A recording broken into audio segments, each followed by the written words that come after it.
All of my good habits as far as like practicing, not giving up, to being completely focused on people that I work with and making them better. At the moment it felt almost like mission impossible. There was something that made me drive 3.5 hours. In sales, probably 80% of money is made by 20% of people.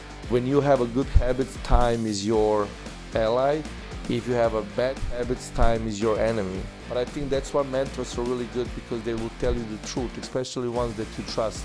Then one other factor that I really truly think it's really important for a good salesperson, it's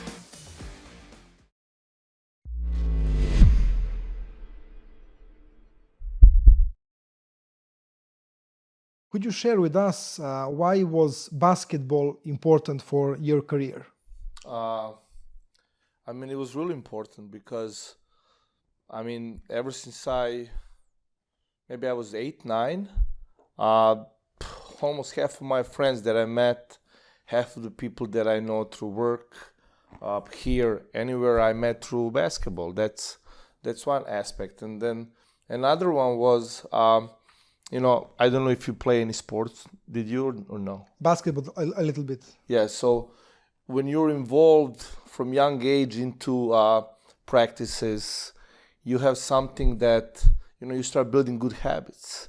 Instead of you just, watching TV, you go to practice every day, you're with a group of people, and you learn how to, solve conflicts, you learn how to adjust really quickly into any settings, any environment. And then, honestly, because of basketball is, I have everything that I have in sense of friendships, work relationships, everything was formed through basketball. So it was, I won't say most important part, but it was probably top 2 things in my life. And everything that I, all of my good habits as far as like practicing, not giving up, trying to figure out ways how to, be the best.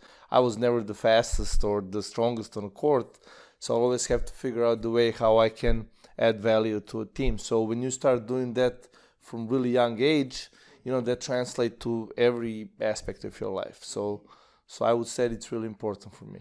Was it also important for your decision to start your life in USA? Yes, because I was okay basketball player. I was nothing special, but I always had a dream to maybe go to college because some of my family lives in the United States. And I visited when I was 18, and that environment, I went to some high school courts, I went to some high school games, and it was really, really cool. And I just, I felt I can be professional. That was probably not the option, but I felt I could use basketball to get some really good education. And yes, that was number one reason why I actually went there. I wanted to play and get education that was really important to me. Education was like really important. So you went into college, right, in Yes. USA. In which city? I went to Minot State in North Dakota. So there was Minot State University. It was about 3,000 people in that school, and I didn't even know where Minot is. My only touch with US was Chicago, because I have family there and friends. My best friends live there, and when they called me and told me, Minot, I didn't know where it is, but it's really far, close to Canada.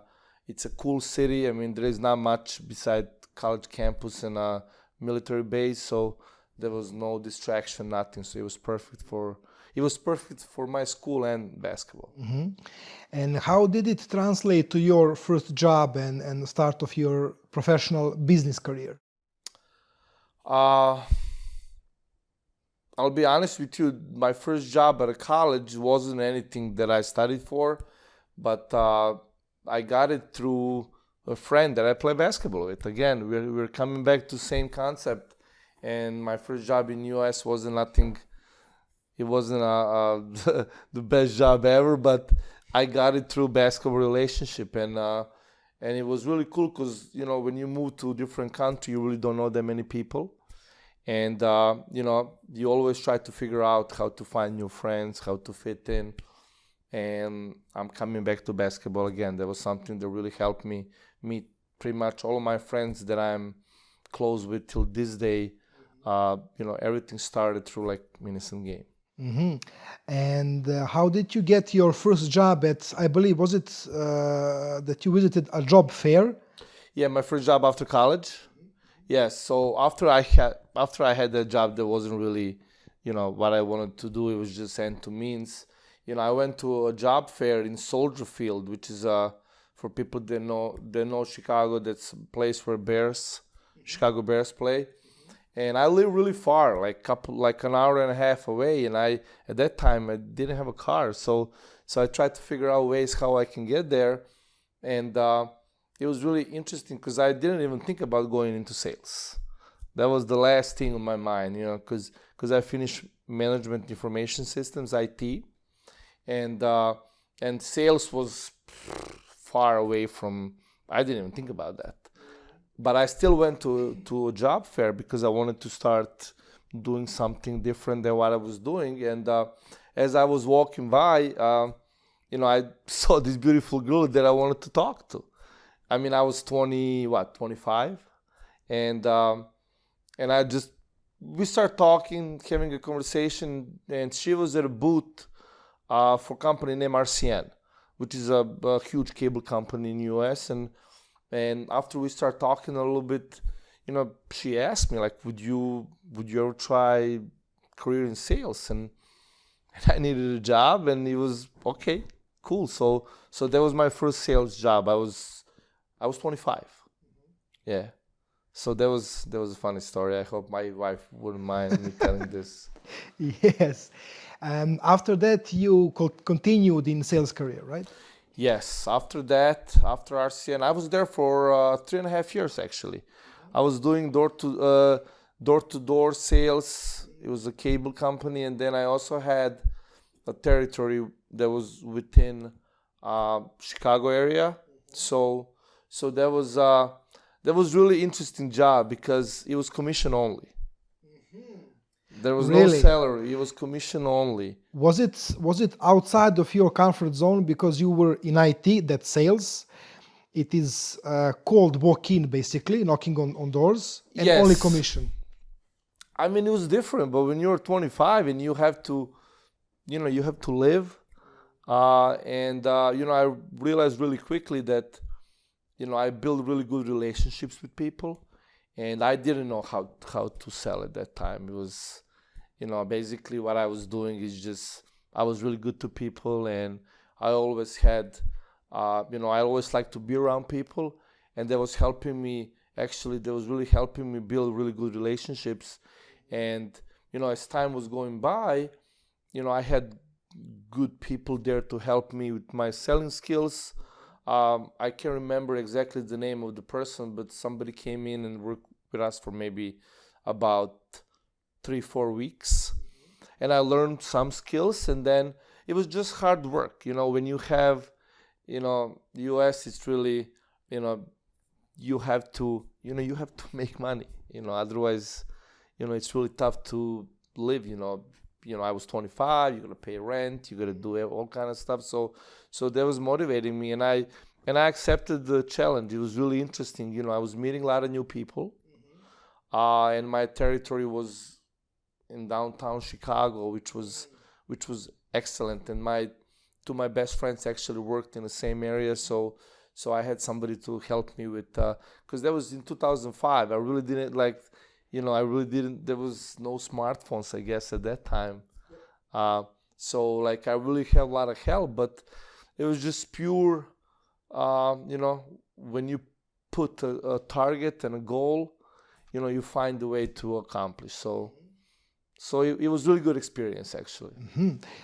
Was that going outside of your comfort zone that you experienced on that job something that translated good on your next business opportunities? Well, yes, because, you know, it's really, you know, when you have to sell to be able to make a living, a lot of people in sales, of course, when you have some years behind you, then you can demand different salaries, and there is different negotiations. But when you get into it, and I didn't really do much research, and when I got into it, I really don't like to quit. I read somewhere that I did this not intentionally, I didn't know this, but recently I read that if you want to quit, you either don't even start, you quit at the beginning, or you quit at the end, never in the middle.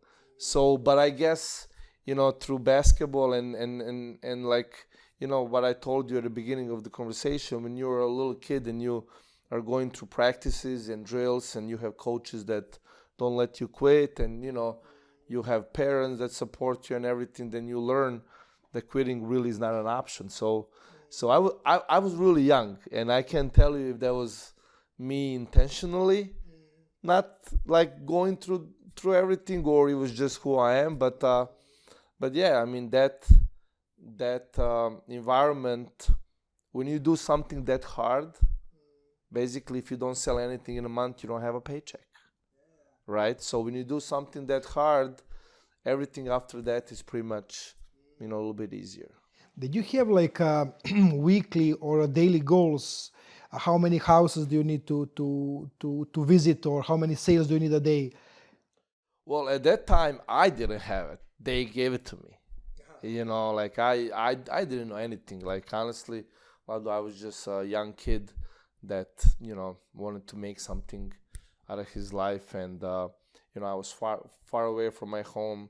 And, it was really important for me to, have a job. And I didn't really think that far, how many calls I have to make, how many people I have to see, how many decision makers. That wasn't even, I was just working.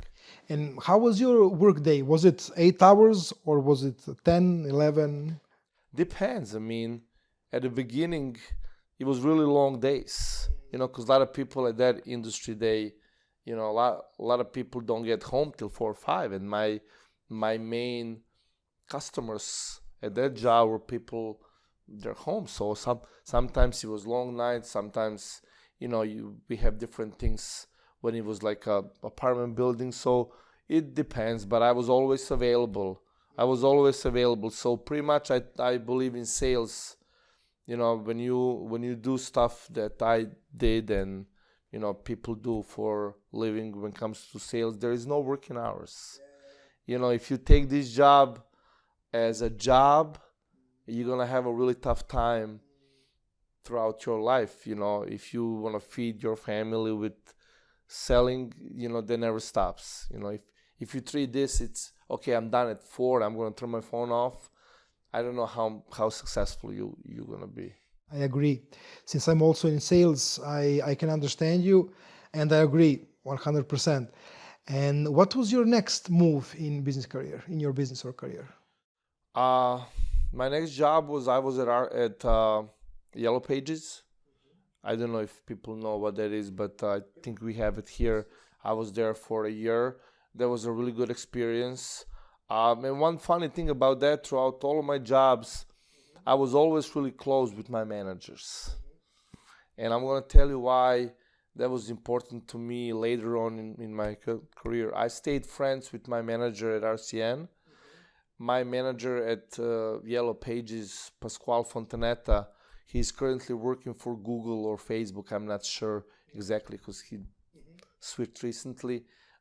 He was really big influence in my life too at that age, because he was really skilled at management and sales. And I was with him for a year, and we really spent a lot of time together in meetings and just talking. And he was a big influence on me to stay in sales, because the way how he does his work was impeccable. It was really good, and he was with me all the time, every day, and I learned a lot from him. Actually, I don't think so I ever told him that, because we became personal friends, but big influence. This is the way to share that with him. Yeah, I'm sure that he'll see this. We can mention him in a post on LinkedIn. Yeah. Okay, great. And was the medical sales something that you started after the Yellow Pages? Or? Yes. After Yellow Pages, there was a period of my life that I was in real estate a little bit. It was mainly just rental part, and I was 27, 28, and I got a call. I was at a showing actually, and I always wanted to be in medical sales because in Serbia, I finished medical school, high school, and I knew from doing research that in US it's really like medical sales. It's something that it's really hard to get in. And beside maybe IT sales and a couple other things, medical sales, it's really, really good career. Not just a job. It's a career where you can go different ways. You can stay in sales. I know a lot of people in medical sales that have zero aspiration to go into management. You can go into management. You can go into all kind of stuff. So somehow, I always wanted to be in medical sales to combine my I like to help people. That's just how I am, and I always wanted to combine those two because I heard it's a really, really, really good career in US. So that was my goal. But honestly, at that time, I don't think anybody beside me and maybe close people around me that my best friends and stuff like that, it's not easy to get into it, and especially for somebody who is not from US, that doesn't mean much there. Nobody cares where you're from, actually. That's why that's one of the really good things about living in US. Nobody cares where you're from, as long as you can do a job, as long as you can bring some value to a table. They don't really, that doesn't mean much. But I didn't know anybody actually who came from, Serbia especially, or ex-U that was in that field. So at a moment, it felt almost like Mission Impossible. Mm-hmm. And could you share with us a story how you met Neša Pavlović? Yes, Neša is he's a big influence on my life as well. I know he wouldn't mind if I talk about him a little bit, but one of the smartest people I know when it comes to business. And I'm currently in Serbia. I'm working side by side with him, and we met at RCN. The friendship started 2004. I remember I left some of my material at one of the buildings, and Neša was in US for a couple of years at that time, and he was the leading member of the crew that was doing setups and everything. So, he found some material that I left in a building and reached out. He was making fun of me first at the phone. I didn't know who he was. And then, after that, we became really close. And a lot of stuff that I do right now, it's due to his support and mentorship, actually. Mm-hmm. And throughout the years in your medical career, was it also a big influence on how things went? Or you mean in medical sales? Yeah, medical sales, yeah. Yeah, I mean, me and Neša had conversations. Even when I was in the US, we talked. There was a period that we kind of lost touch when he was building his business, but we always kept in touch at some form of shape. And then, yes, of course, he was a big influence. He was the one. I know we might touch base on Sander a little bit, but he was the one that encouraged me to think differently, Neša. He was the first one to, talk to me about there is a different way of communicating, not just with customers, or there's just a different way of conducting yourself and communicating. And yes, he was really huge help, especially past couple of years. I'm sure we'll talk about that. Last couple of years, as I was going from career of salesman to a management, he was a big influence on the moves that I make. We'll touch on that. Yeah. And can you share with us the story how you met Dragan Vojvodić? Yeah, that's a funny story. I remember I heard about Dragan from Neša, it was, I really didn't have any opinion. I'll be honest with you. And Neša was telling me about it, but I really didn't have any opinion. And I remember Dragan was in St. Louis, I think it was September 2019. And he was in St. Louis, and Neša called me and asked me if I want to go meet his friend. It'll be good for us to have a chat and hang out a little bit. And I remember it's about 3.5 hours from Chicago where I lived. And I remember waking up and telling my wife, not sure if I want to drive. I didn't even know who this person is, but I don't know, something in me, there was something that made me drive 3.5 hours. And One I'm direction. actually in one direction. So 7 hours to meet 7 a guy hours, for yes. 1 hour. Yes, and I'm really glad I did that. That was one of the best trips I have in my life. So after that, you had some type of cooperation with Dragan as well, or? Well, no, there was, we just met. We had a good conversation. He left big impression on me. And Neša was telling me about it, and he left really good impression on me, and I just felt, let me do some research and see what is this all about. And at that time I had a team. When I met Dragan, I have a team of 8 people. I was a district manager at ERMI, medical sales company, and I had 8 reps, and I have about 3 or 4 support staff team. So I was, that's just how I am. I'm always looking for a new way to improve, and this was something different. I didn't know much about it, and I just got curious. And how was your sales and sales leadership before and after working with Dragan and Sandler? Well, what happened is I moved away from thinking that I'm important, because I just think that's naturally, when it comes to sales management, I don't think so that's something that people want to do, but a lot of people go into management for wrong reasons. People go into management because maybe, they want to have some sort of authority. Maybe they want to feel like they're really important. But honestly, when you look at a big picture, in management, the most important is people you work with. Because when you sell, you're responsible for yourself.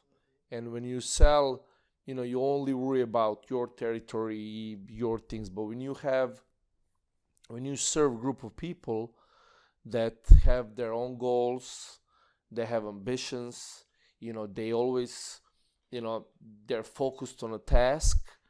When you manage those people, they need you not to be important. They're important, and you have to make sure that they have everything that they need. You need to make sure that you coach them. You need to make sure that, that's why I think the good sales managers and good leaders spend a lot of time mentoring, coaching. Yes, you got to do some supervision and stuff like that. But what changed in me is I went from being focused on completely wrong things to being completely focused on people that I work with and making them better. Because I quickly realized if people get better, you're doing something that is really important for them and their career. And that's the only way I feel like how you can influence somebody, because we have to accomplish our personal goals through our coworkers. And it's really hard to do that if you don't help them accomplish their personal goals. I think it's just a big synergy that has to happen. Yes. Yeah. And what's the way you talk with if you're a sales manager, what's the way you talk with your salespeople? You mentioned one very interesting thing to me, and that is you try to understand their private business goals, and you try to make company a platform for developing or realizing those goals. So that's different than 99% people are doing in business. Yes. How are you speaking with them? Yes, so I mean that's something that I learned through my career from working with a lot of people. I mentioned Neša Pavlović and I mentioned Dragan, and there's a lot of people that I talk to, and I just think that makes the most sense, because think about this: you have yourself, family. It doesn't really matter. You lead yourself, and you come to the company to work and build your career and accomplish your personal goals, right? So you go to a team where there is a structure, there is a product, there is somebody who lead the team. So how do I, at a leadership position, get best from you, and not just for 1 month, not just for 2 months, for a long time, right? And I felt, when you talk a lot, yes, companies are really important, right? We all want our company to be successful, be healthy, that we can make money, all of us. Not just money, it's not even about money. It's about having a healthy environment that you can grow and learn, right? And then rewards, your salaries, all that stuff is just a product of that environment. So when you get a new person to come in, you have to understand what they want to accomplish in their life. And it's not always easy. I mean, I'm not going to tell you this is my third sales team I have, and there is some people that are really open to that, right? I'm sorry, third in this company, in Car Sprint now, No, I or have in total? my third team in my career. I have a team in Midwest, in Chicago. There was a little bit smaller team. Then after that, I had a regional director role. Roles are not important to me, honestly, but just the platform that I have. So at that time, I had, I think, about 20 some reps and 4 district managers. And that was before I moved back to Serbia. And, throughout, that was my second team. And now, currently, I have, with my colleagues at my current position, we have a third team of people. And, some people are really open. They really want to talk about that. They want to talk about what they want to accomplish. And I feel, those people that trust you and that are willing to maybe share some of those personal and career goals with you, that you build a really good, because I feel I'm their partner. I'm not somebody who is gonna, I don't know, I don't feel like authority in sense of you have to listen what I have to, I want them to be their own people, and I want them to understand that my job is to help them. Mm-hmm. And what are the key pillars in that? One, I assume it's financial pillar, what they want to achieve in terms of finances. Their financial goals. Yep. Do you have some type of a strategy? What's the second pillar? What's the third pillar? Do you ask them how many free days do they want to have? Where do they want to go to vacation? What types of things is important or are important for you as a leader? But I open a broad question. What do you want to accomplish? Like, what motivates you? Because people, there is, I don't know if you want me to touch base on 3 type of motivation that I feel. There is 3 type of motivation that I think maybe Dragan talked about this, or I read somewhere and really stuck with me, that motivation by fear. I think that's outdated. I mean, there is so many options in the world. I think people nowadays, especially younger generation, not that I'm old, but, people in 20s and 30s, there is so many options. Everything, world got smaller, and you don't depend on job at certain location. You can work anywhere. So motivation by fear is probably something that maybe can give a short-term results, but it's not something that's sustainable. Then you have other motivation that, it's like short-term incentives, right? I'm not talking about commission structure, but like, hey, we're gonna do a, I don't know, 3-6 months competition, and then you give some extra reward, and then after 3 months you take it away, right? But I think the only one that is sustainable, it's internal motivation, which comes within yourself. You know, you have different motivation than me, right? And depends what you want to accomplish in your life. That's the main driver. And unless they share that with you, you can always accomplish good results. You know, there's people that don't want to share anything, and that's okay. You know, they feel this is my work. I don't want to, that's not important, and that's okay. You know, those people, people are professionals. They, they work hard for their families. They, some people love companies. They wanna, they wanna help. I always really like companies that I work for. I wouldn't probably go into the businesses if I didn't like the mission and what they represent. But there's a lot of people that just want to have their professional level, and that's okay. And what would you say, for example, if you had the platform to decide whatever you want as a leader, and I come to you as a sales professional. Let's say average salary in the industry that we are talking about is, I don't know, let's say 5,000 euros a month, just for example. And let's say I tell you I am extremely ambitious and I would like to accomplish 20,000 euros a month, so 4 times more over the average salary. Have you had those type of situation when somebody is extremely ambitious with the financial goals, and what do you do in that case? Well, yeah, I mean, people, there is so many things. It's really hard to answer, but there is always, there is couple aspects when it comes to building a sales team, and I can maybe just touch base. That's what we currently are doing, where I'm, the project that I'm involved in CardSprint. You have to have, really important is good recruiting system.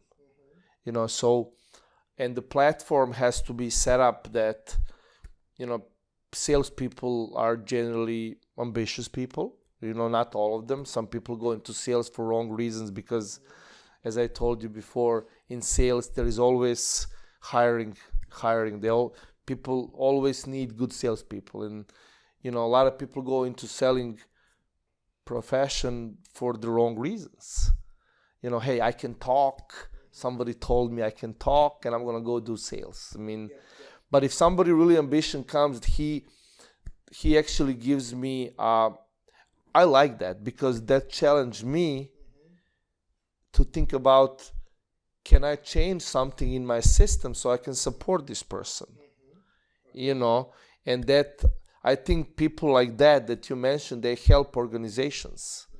If organization is really smart, and if you come in and you tell me, hey, I know every salary here is X, but I want to make 3 times more, then you give me a challenge how to make my system that I can support you. Because if you're that ambition and you show up at somebody's door, I believe that good sales people don't have to look for a job. They can just walk in anywhere and get a job if they want to. So if somebody like that walks in and tell me that, I'm going to try to find a way to support him in my system. Not my system, but the company I work with. And so I don't think so that's a problem. I think that's actually a really good way for me to grow as well. So that's a good challenge. That's how you view it. Yeah, that's a challenge, because why would you let that person go? That person, indirectly he will make himself a good living, but also he will help the organization. Yeah. Those kind of people move the organization forward. Yes, because what I think it's one of the things that people don't realize, that I was lucky. I never, I don't know if I ever wanted to move into management. Like I didn't think that far, but I was lucky that people that I work with maybe recognize something, which is, when you do what I do for the organizations, you need to be genuinely happy for those people. Not just in, this is common throughout the, I, talk to a lot of people in US and here, and stuff that I learned from talking to a lot of people in management, that sometimes, unfortunately, people are people, and people have egos, and people, and they can accept, like, I truly believe, and I share, I learned this from my mentors. I mentioned Dragan and I mentioned Neša, and, I will truly believe that if you lead a sales team, you need to be the worst salespeople in that team, because that's not your job. This is something that I talk to Dragan a lot, when we talk, like, if I'm the best, I have to be good, but if I'm the best salesperson in my team and I'm not doing sales, I don't think so I'm doing my job the way that I should be doing my Yes, my of job. course. It's it's extremely interesting topic.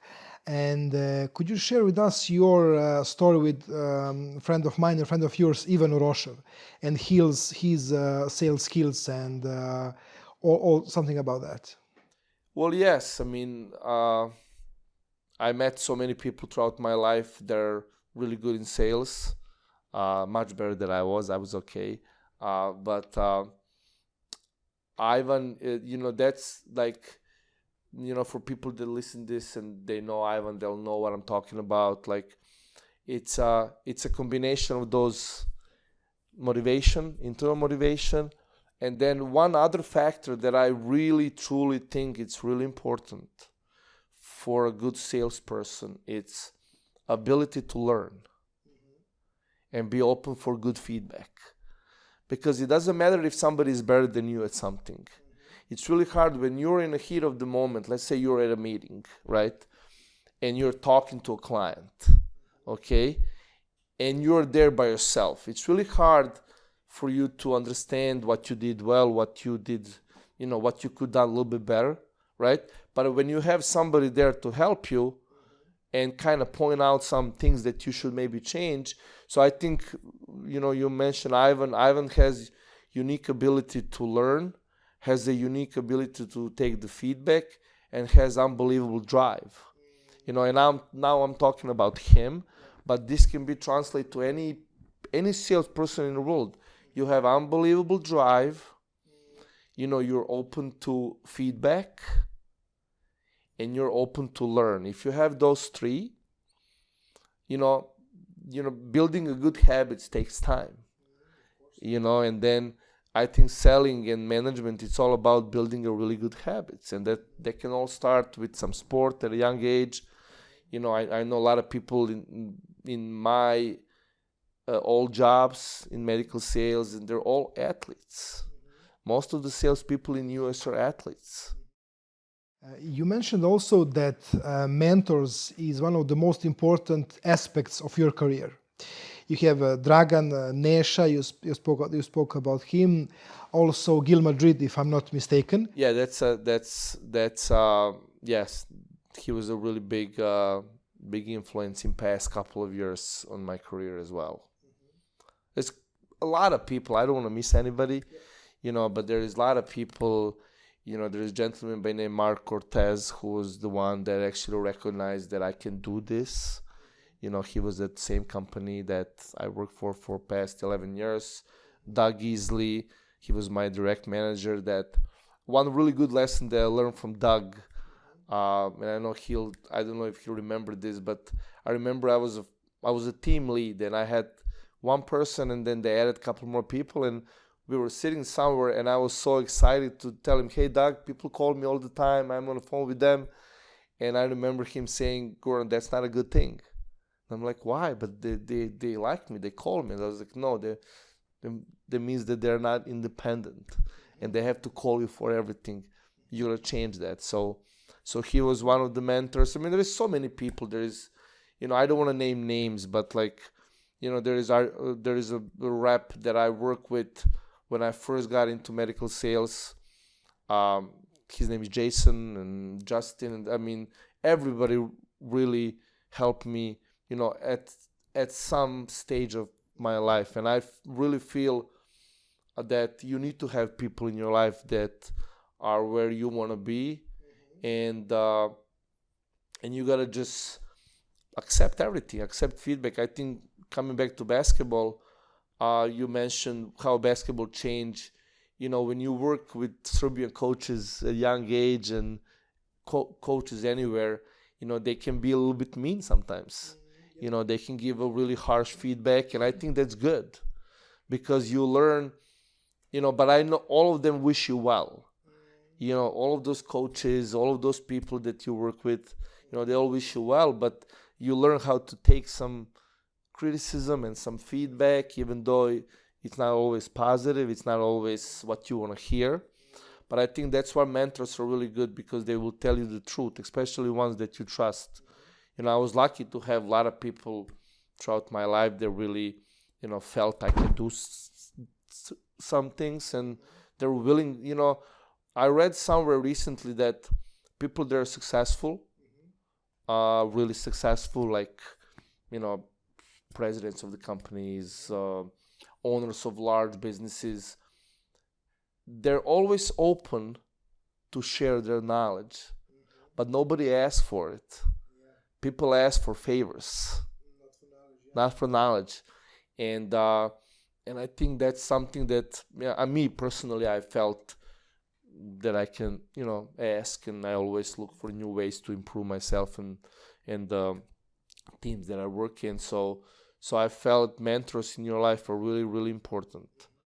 And what would be the key takeaways from your medical career, both from sales and management standpoint? There is a lot of them.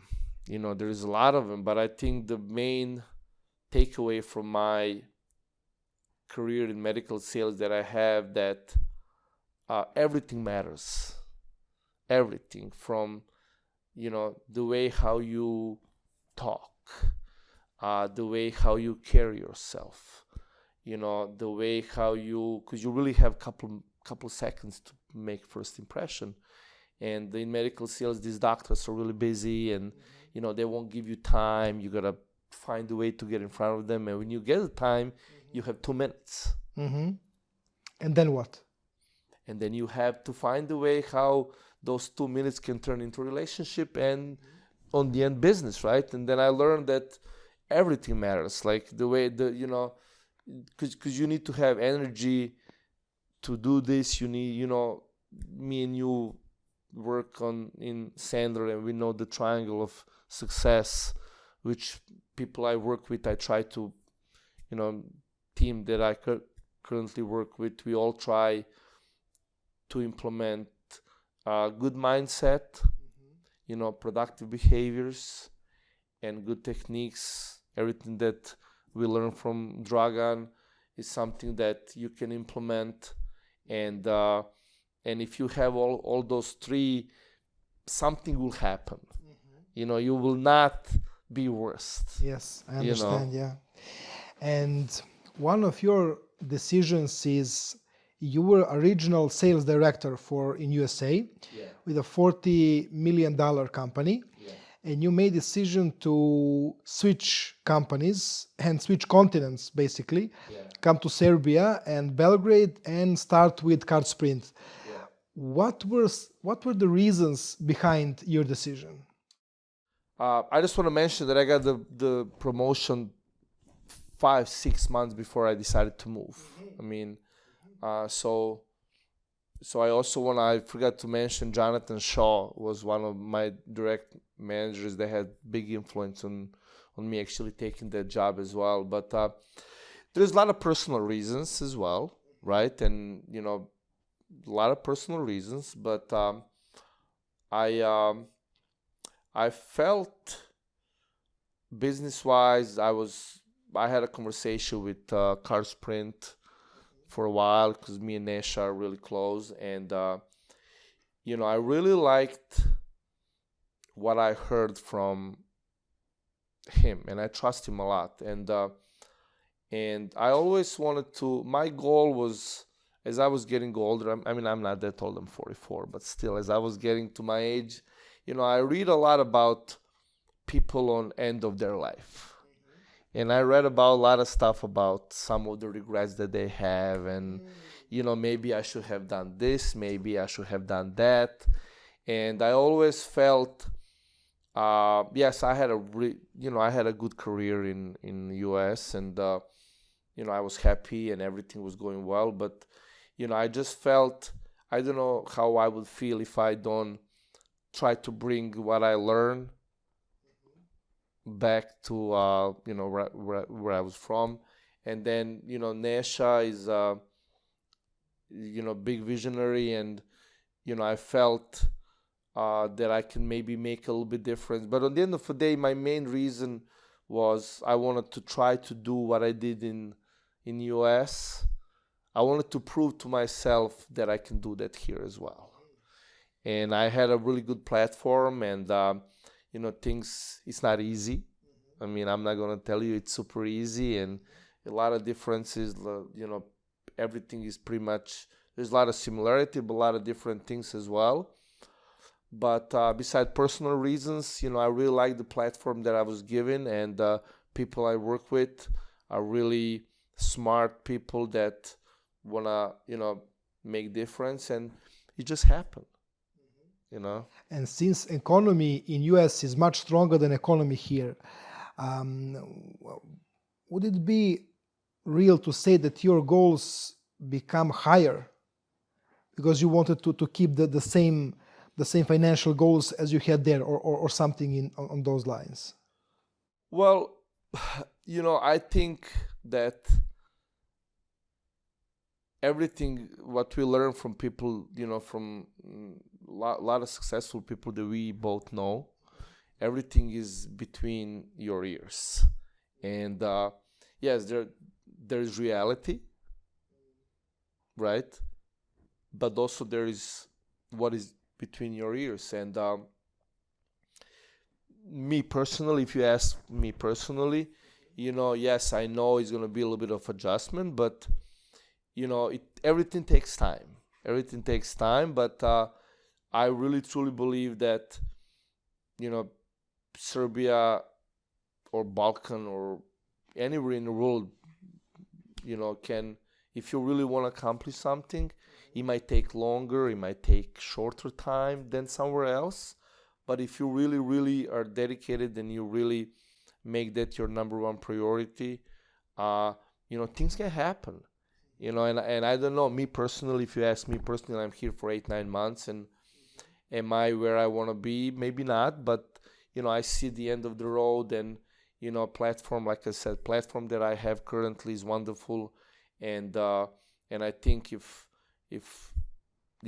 you as an individual keep building a good habits, it's all about good habits. I talk to people I work with all the time about that. I recently read a really good book about that, and it tells you that when you have a good habits, time is your ally. If you have a bad habits, time is your enemy. Because when you build a really good habits, over time they compound, and then something good came out of it. But if you have a bad habits, really quickly you can end up where you don't want to be. So yes, I truly believe that, is it realistic? I don't know. I'll see. I'll tell you in few months, few years, yeah. Next 5-6 years. But I truly believe that you shouldn't settle in for your goals wherever you are. Mm-hmm. When you set your goals, do you do it for 5 years, 2 years, 10 years? What's your focus? I'm focused on next 24 hours. I'm going to be honest with you. Yes, I do have goals. Of course, I learned from my mentors that if you don't write it down, that doesn't mean anything. There's just a wish. So yes, I do have goals, but I'm focused, and that's what I try to, if I have people I work with, we as a team and me personally, when I talk to them, I try to have them focus on next 24 hours. And that was toughest change for myself, because it's a really good topic. I want to maybe touch on it. A lot of salespeople and people in general are focused on just goals. They're really important. You got to have a way to measure if you're close, what do you have to change? Maybe you got to change everything. I don't know. But a lot of people, they get upset if they don't reach a goal, but they don't really get upset if they don't do daily behavior. I hardly ever meet salesperson or somebody who tell me, oh, I'm so mad I didn't do 1 hour of phone prospecting. They always tell you, oh, I'm so mad I didn't make X amount of money this month. Okay, it's okay to get mad about that, but think about this. If you change, and I learned this, from working with Sandler, actually. This was, this concept, like I always had people I work with, and they're always like, we got to accomplish this. Yeah, that's fine. I mean, we got to reach certain goals. Okay, we have company goals, we have personal goals, that's okay. But I think just talking about goals and focusing on that and not getting to them at some point, you can get discouraged. You can think that maybe something that you're not good enough. I don't know where I read this, but like me personally with my kids, I'm not really focused on their grades because let's say a math, let's say there's a math test. There is always an equation that is harder and harder and harder. And imagine if you come back and I tell the sales rep, hey, good job, you bill X amount of money this month. And he feels good about himself. And then next month or month after that, he doesn't reach the goal. He feels bad. And he thinks that he's doing something wrong. Versus praising them for daily behavior, praising them for the way how they did meeting, praising them for little things that they do in a day, praising them for, not quitting on something that was, once you do that, you basically put emphasis on stuff that they control, right? And when I know that I did 100% of my daily behaviors, weekly behaviors, I'm fine with results. They can be good, nobody, we don't control that. But what I can control is what I do every single day. And if I accomplish that, once we get to certain level of end of the month, end of the quarter, and end of the year, we can do a recap, and then we can figure out, okay, this maybe daily behavior of, I don't know, phone calls wasn't enough. Let's increase and see what happens. So that's how I set the goals, but my main priority is what I do daily. Daily behavior. Yeah, daily, because like I said, it's really easy to fall into a trap. I really do read a lot about self-discipline, and I read a lot about habits, because habits and self-discipline, that's pretty much not just our jobs, but in any job. If you don't a lot of people that manage, they show up and then people do everything what they're supposed to do while they're there in the car with them, and then they leave and they go back to old behaviors. That's so common. I've seen that everywhere, not just and I can tell you the stuff that I see here, I saw it in US as well. There's no difference. What's missing? Is it reinforcement? No, I just think and people I work with right now will laugh at me because I talk about this a lot. It's about clear communication. Because if me and you're working together and you have one motive and I think you have another motive, we're not solving the problem. You're working the way how you want to do, and maybe I think that that's the good way or not the good way, it doesn't matter. But if we don't have a clear communication, I do not believe in forcing people to do anything. And this is something that I have zero expectation from anybody. When I have a sales team, when I, anything, that I recently got to the point that I really don't have expectations. And that maybe sounds weird to a lot of people, but that helps me tremendously in, seeing the truth and maybe making good decisions. Because, I told you over the phone that when we talk, you know, people have so many options, and my job is to give them knowledge, to bring all of the resources that I can find for them to get better. My job is to teach them how to do this job the right way, and then they have responsibility to actually take that and carry out. I don't feel that forcing people to do something, because people will tell you, like, you know, I mean, I'm not the business owner, right? So I don't have a business, but, you know, I was lucky enough to be put in position that I have, you know, I have the teams, right? And then people will tell you anything to save their jobs. And I think that's what, you know, you as a manager, you have to have in your mind, you know, unless you have a clear communication, you know, a lot of people feel like if I tell my manager or somebody, hey, I don't know this, that they will be punished for it or lose their job, which is completely wrong way. I can tell you for a fact, because I was a sales rep and I was a manager, as much as sales reps need a job, that's how much managers need sales reps. There is no difference. And I think sales reps are, I mean, I'm being honest now because, you know, we're talking, sales reps are in sales team really important, because, and then why would you as a leader, you know, set up the environment that they cannot come to you and tell you, I don't know. And well, that's a struggle. You know, it's like, if I ever go back to being in a sales role, I'm going to put so much pressure on my manager. Hey, show me this. Give me this. Show me this. Because I want to get better, right? And I really, you know, I would encourage all of the salespeople to go to their managers and be honest. Hey, listen, I'm not really good how to, I don't do cold call. Can you help me? And I think the people that really are good at their job as sales managers or leaders will be really open to sit with you and show you.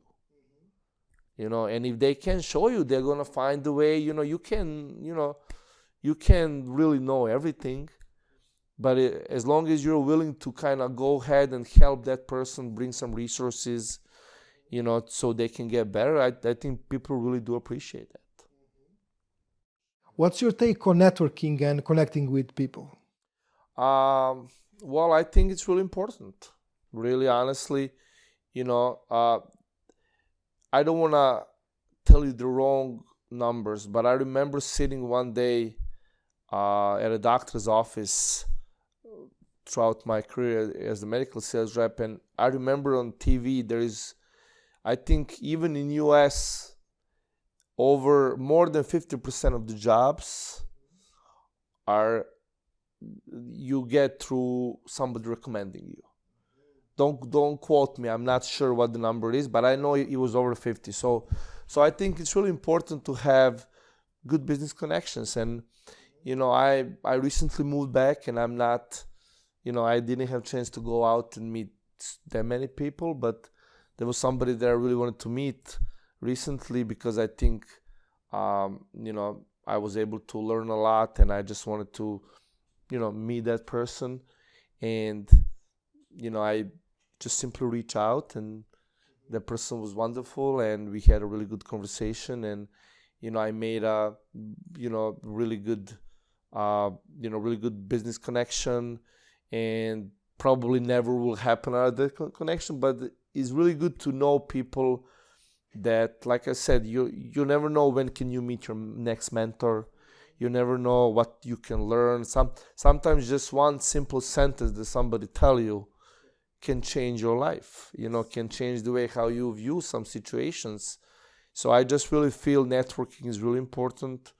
And, you know, from aspect of, you never know who you're going to meet. Mm-hmm. And how do you reach out? Did you use LinkedIn or you have email, or how? I use different, you know, I like, even like, you know, phone sometimes. I use LinkedIn, of course, you know, because nowadays everybody are on LinkedIn. So I use LinkedIn, of course, you know, just, you know, through different people, you always can, meet somebody. Like I said, you never know who you're gonna meet that can change your life. I mean, in my life there is people that some of them became friends, some of them are just that business, but like, you never know what can open and where life can take you.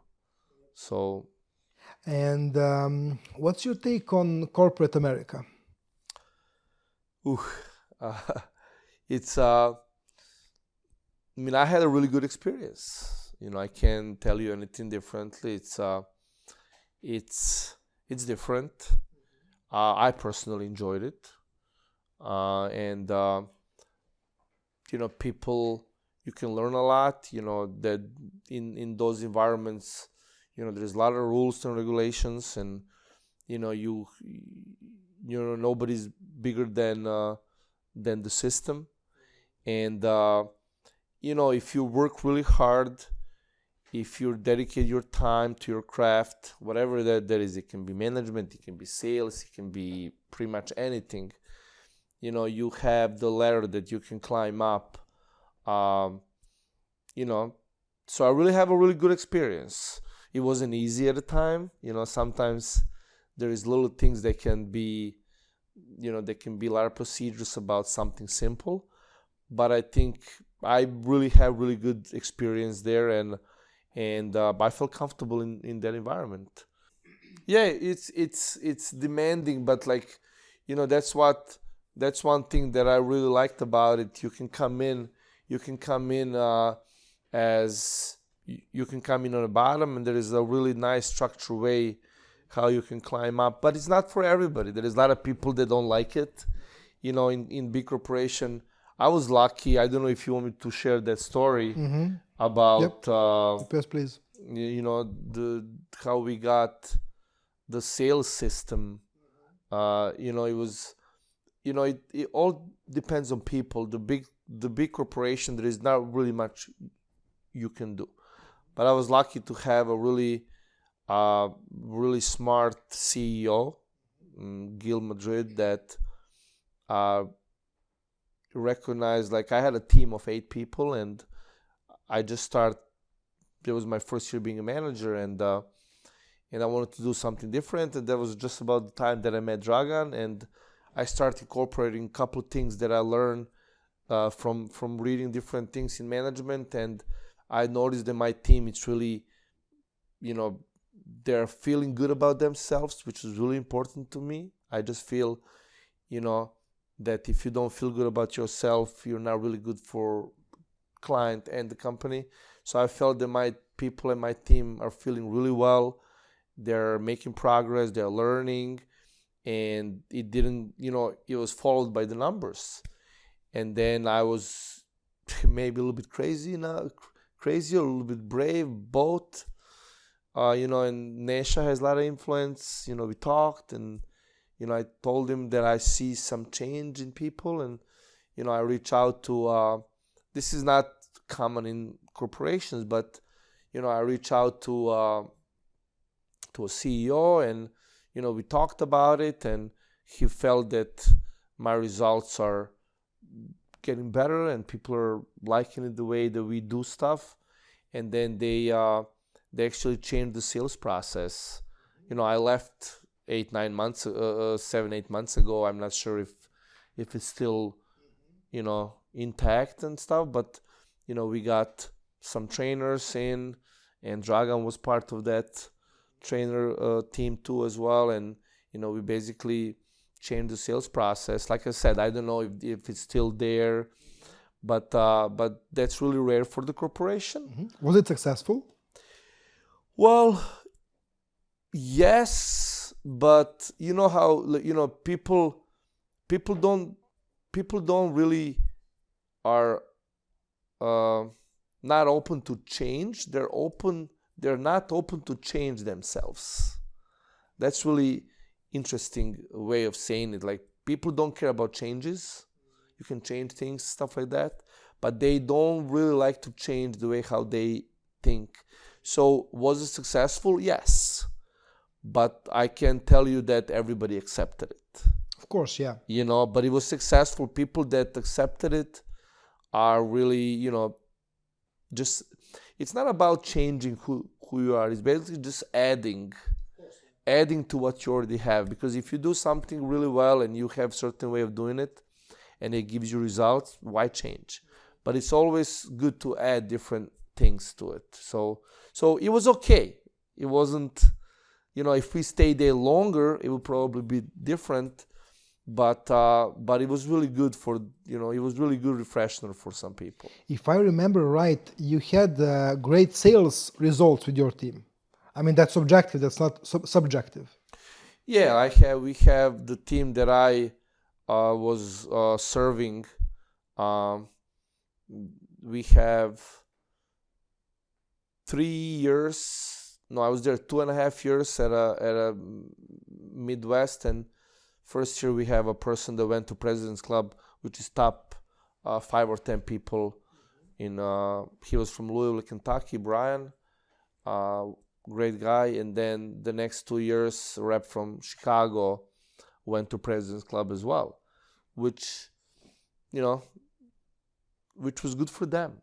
And both of those sales reps I worked with for a long time, and it wasn't really much that I added to their skills. It was just mainly the mindset, that they're equal with everybody. They don't have to, they have right to say no. They have right to choose who they work with, and they're just those two things. They made them feel good about themselves, made them feel confident, and then result just followed. What would be your ideal day? Well, I wake up early. I really do wake up early. Summertime I'm up probably about 5:30 because it's really light out. I like to walk. So summertime I'm up like around 5:30. Winter maybe like around 6. And I usually do about 45 minutes walk. Not every day, but let's say, out of 7 days, I'm at least walking 4 to 5. And I read. I try to either read or listen podcast or something that gets me moving. But I really like reading because, everything that I know, probably nothing is my idea. I learn from somebody. And I think that's where a lot of people, I was guilty of that when I was younger. I really didn't work on myself after college. I graduated, I was 24. And after that, probably till within my 30s, I really didn't work much on myself. And I noticed that my career is stagnant.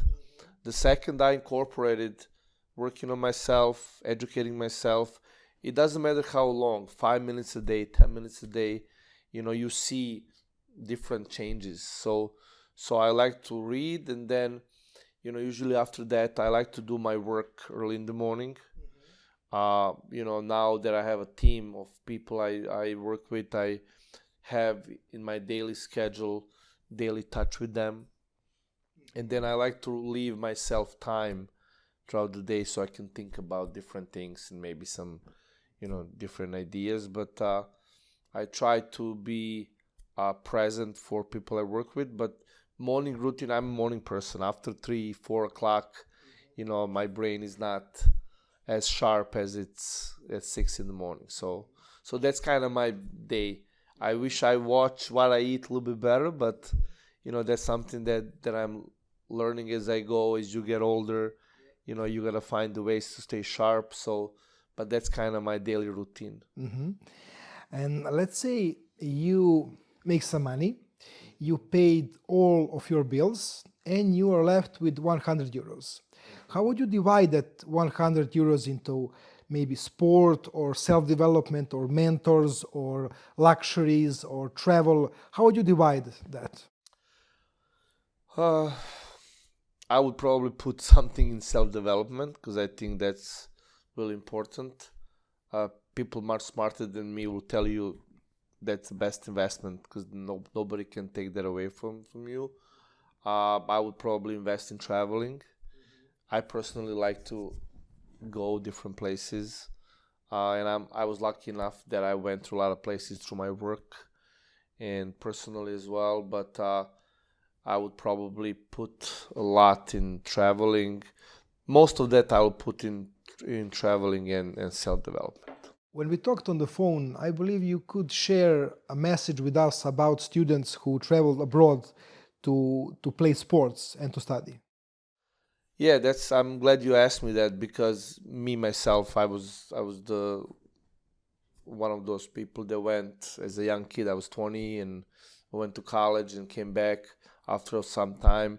My message is, education, of course, is really important, and getting that experience is really important. But, I would just send message to everybody not to be limited, that there is no success outside of certain place.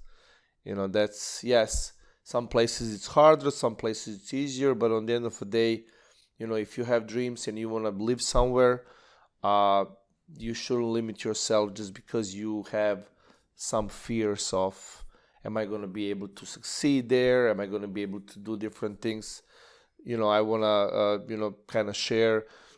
That was kind of one of the big reasons why I accepted to come and talk to you, and thank you for the invite. There is a lot of college athletes from Serbia and region outside, especially in the US, and a lot of them end up coming back, which I really like. I have noticed recently on LinkedIn that I played for Minot State in North Dakota, and there is a lot of people on LinkedIn that played basketball there, and now they live in Serbia, or so there's a lot of people that go and don't come back, which is okay. That's their choice. But I think, we have a wonderful country, and I think more people bringing their experiences and stuff like that back to Serbia can actually help. And that's just my message. And can you share with us your thoughts about Pareto principle? 80-20? Yep. But I think it's true. It's really simple, and I've been throughout different organizations, even now with card prints. It is what it is. In sales, probably 80% of money is made by 20% of people, right? And I think, there is a lot of activities that you can do throughout the day, but good salespeople, they have one or two that they really are good at it, and that brings probably the most results. So, I think you can apply that to every aspect of your life, but I feel in line of work that I do, that is true. That, any organization I've been to, it's always 20% of people that make majority of the results. Usually people who watch these podcasts are people who like to work on their self-development. They like to learn. So could you share with us some books or courses that you would recommend? Yes. The one book, I like to read a lot about habits. And the book, everybody pretty much know about this book, but not that many people that I met read it. It's Atomic Habits. That's a wonderful book, and that's something that I truly believe in. And the guy that wrote this book, has amazing stories. So that's one of the books that I will really recommend. And then there is another one. It's How to Win Friends and Influence People. I know these are classics and everybody, but these books, they're out there, and I think we work with people, and it doesn't matter what you sell, it doesn't matter what you do in your life, you always have people around, and just, I try to learn a lot about people, and those two books are really, and of course there is, You Can't Teach the Kid to Ride a Bicycle at a Seminar. That's a book that is, by David Sandler. That's a really good book as well. Hraniti ego ili porodicu by Dragan Vojvodić. I actually have that book in my backpack all the time. That's a really good book too. There is so many different books. There's a lot of books on sales management. There's a lot of books on sales. a lot of books on psychology.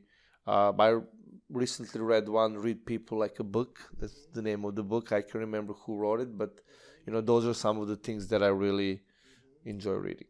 One of the Sandler trainers just recommended me that book 2 days ago, actually. Which one? The last one, Read the People Like a Book. Yeah. Yeah, the last book is really good, and I don't want to spoil for anybody, but one thing that I learned from that book is nobody does things without the motive. Only people that are clinically insane, they have some sort of things health-wise, they might do something, but nobody does things without the motive, and that was really eye-opening for myself.